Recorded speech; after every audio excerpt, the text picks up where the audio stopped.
আসসালামু আলাইকুম। আলহামদুলিল্লাহ, আশা করি সবাই ভালো আছেন।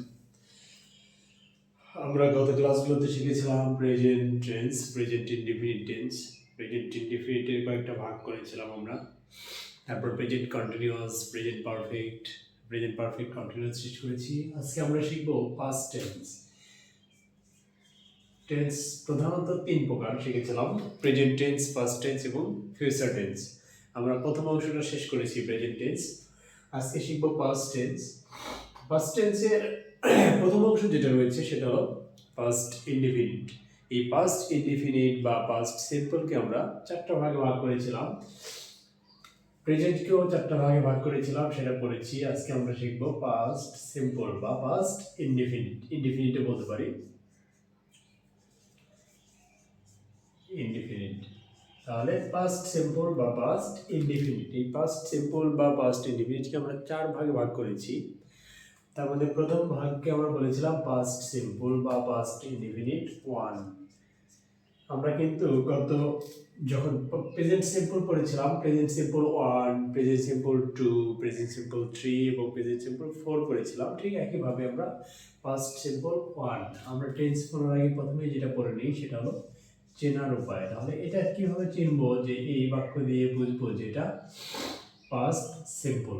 তাহলে আমরা একটু দেখি কিভাবে চেনা যায়। ক্রিয়াপদ হিসাবে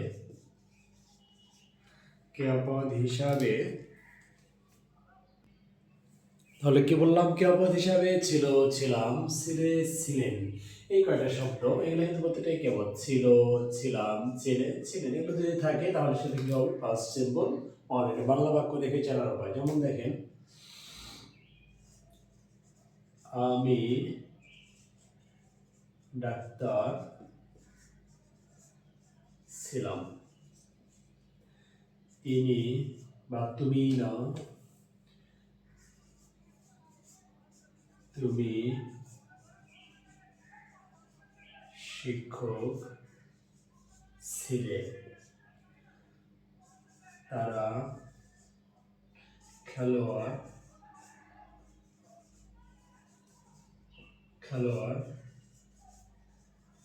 ছিলেন। আমরা বলছিলাম যে বাংলা বাক্যে ক্রিয়াপদ কোথায় বসে? বাংলা বাক্যের শেষে। তাহলে এখানে ক্রিয়াপদ কোনটা? ছিলাম, এখানে ছিলে, এখানে ছিলেন। খেয়াল করলাম, চেনার উপায়ের সাথে মিলিয়ে নেন। ক্রিয়াপদ হিসাবে ছিল, ছিল শব্দটা লিখে নাই, লিখতে পারতাম অন্য একটা বাক্য লিখলে হয়তো বা। এখানে ছিলাম, ছিলাম, ছিলে, ছিলে, ছিলেন, ছিলেন। তারপরে এই তিনটা বাক্য লিখেছি, এই তিনটা বাক্যেই ক্রিয়াপদ হিসাবে কি রয়েছে? ছিল, ছিলাম, ছিলে, ছিলেন। আমি যদি কোনো বাংলা বাক্য দেখি এবং সেই বাক্যগুলোকে এই ধরনের ক্রিয়াপদ আমরা পাই, তাহলে বলতে পারবো সেই বাক্যটা কোনটা হবে? পাস্ট সিম্পল 1 হবে। আর পাস্ট সিম্পল 1 যদি হয়, বাংলা বাক্য থেকে ইংরেজি করার সময় আমার একটা গঠন প্রণালী দরকার। গঠন প্রণালী ছাড়া তো আমি ইংরেজি লিখতে পারবো না। তাহলে গঠন প্রণালী কি হবে? সাবজেক্ট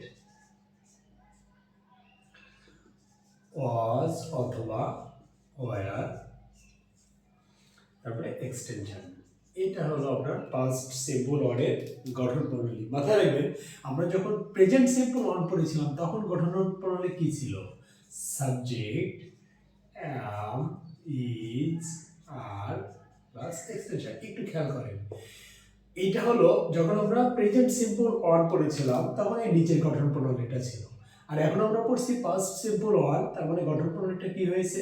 সাবজেক্ট, কজ, ওয়্যার, এক্সটেনশন। তাহলে পার্থক্যটা কোথায়? পাস্ট প্রেজেন্ট সিম্পল অনে ছিল subject, am, is, are extension. আর পাস্ট সিম্পল অন যখন আমরা পড়ছি তখন গঠন প্রণালী কি পাচ্ছি? Subject, was, were, extension. দেখেন পার্থক্য শুধু এইখানে। প্রেজেন্ট সিম্পলে ছিল অ্যাম, ইজ, আর পাস্ট সিম্পলে হয়েছে কি?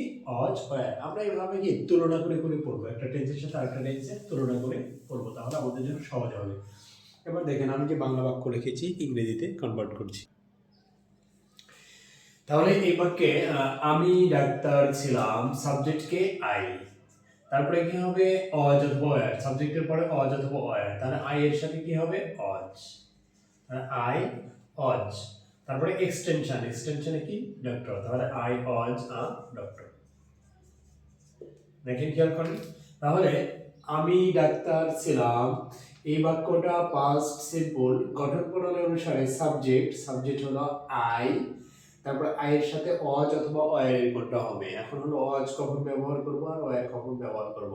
আমরা দেখব সাবজেক্ট যদি সিঙ্গুলার হয়, first person, second person, third person যেটাই হোক না কেন, সাবজেক্ট যদি সিঙ্গুলার হয় তাহলে ব্যবহার করতে হবে অজ, আর প্লুরাল হলে ওয়্যার। মনে রাখার জন্য দেখেন, অজের শেষে আছে এস, তাহলে অজ তখনই হবে যখন সাবজেক্ট কি হবে, সিঙ্গুলার হবে। এটাই মনে রাখতে হবে। তাহলে অজ কখন হবে আর ওয়্যার কখন হবে। সাবজেক্ট যদি সিঙ্গুলার হয়, সেটা ফার্স্ট পারসন হোক আর থার্ড পারসন হোক, সাবজেক্ট সিঙ্গুলার হলেই অজ ব্যবহৃত হবে, আর প্লুরাল হলে ওয়্যার। তাহলে আমি যেহেতু একা মানে সিঙ্গুলার, তাহলে সেক্ষেত্রে কি হবে, অজ। I Aja a doctor. এবার ব্যবহার করলাম তুমি শিক্ষক ছিলে, তাহলে সাবজেক্টকে ইউ। এখন ইউ এর সঙ্গে কি ব্যবহৃত করতে হবে, অজ নাকি ওয়্যার? ইউ সবসময়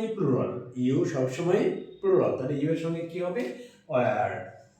তাহলে গঠন প্রণালী অনুসারে আমি লিখলাম সাবজেক্ট ইউ, অজ ওয়্যার এর ওয়্যার, তারপরে এক্সটেনশনে কি আছে, শিক্ষক, ইউ ওয়্যার আ টিচার।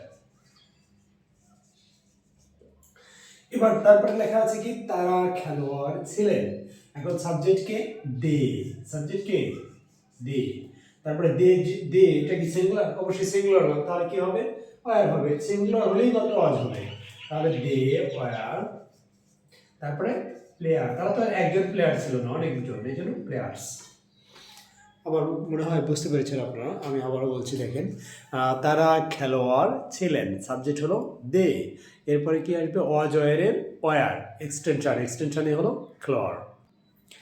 আমি আরো দুটো বাক্য লিখেছি, দেখেন, মিহির প্রকৌশলী ছিলেন। এখানে ক্রিয়াপদ কোনটা আমার চেনানো পায়, আমি বাংলা বাক্যটা চিনবো যে এটা কোন টেন্সে পড়বে। তাহলে বাংলা বাক্য দেখেন, মিহির প্রকৌশলী ছিলেন, এখানে ক্রিয়াপদ হলো ছিলেন। আবার রাফি কৃষক ছিল, এখানে ক্রিয়াপদ হলো ছিল। তাহলে ক্রিয়াপদ হিসাবে যদি আমি ছিল, ছিলেন, মানে যেগুলো ছিল, ছিলাম, ছিলে, ছিলেন, এই শব্দগুলো থাকে, তাহলে সেটা হবে পাস্ট সিম্পল অন। আর আমি যদি বাংলা বাক্য দেখে চিনতে পারি যে এই বাক্যটা পাস্ট সিম্পল অনে হবে, তাহলে ইংরেজি করার সময় গঠন প্রণালী ব্যবহার করতে হবে সাবজেক্ট অজ ওয়্যার এক্সটেনশন। তাহলে দেখেন, এখানে সাবজেক্ট হলো মিহির, তারপর অজ অথবা অয়া, তাহলে কি হবে, অজ। মিহির অজ অ্যান ইঞ্জিনিয়ার, মিহির একজন প্রকৌশলী ছিলেন। এবার রাফি কৃষক ছিল, তাহলে সাবজেক্টকে রাফি, তারপরে অজ অথবা অয়ার, তাহলে রাফির সাথে কি হবে, অবশ্যই অজ। এরপরে কি, এক্সটেনশনে কি আছে, ফার্মার, রাফি অজ আর ফার্মার। খুব সহজ, কঠিন কিন্তু নয়, ঠিক আছে না। আমি লিখলাম মিহির অজ আ ডক্টর, আমি এই বাক্যটাকে নেগেটিভ করব, ইন্টারোগেটিভ করব এবং নেগেটিভ ইন্টারোগেটিভ করব। তার আমি দেখব অজ নটের সংক্ষিপ্ত রূপ কি, এটা দেখে নেব। অজ নট, এটার সংক্ষিপ্ত রূপ কি হবে, অজেন্ট। তারপরে আর নট, এই আর নটের সংক্ষিপ্ত রূপ কি হবে, আর্নড।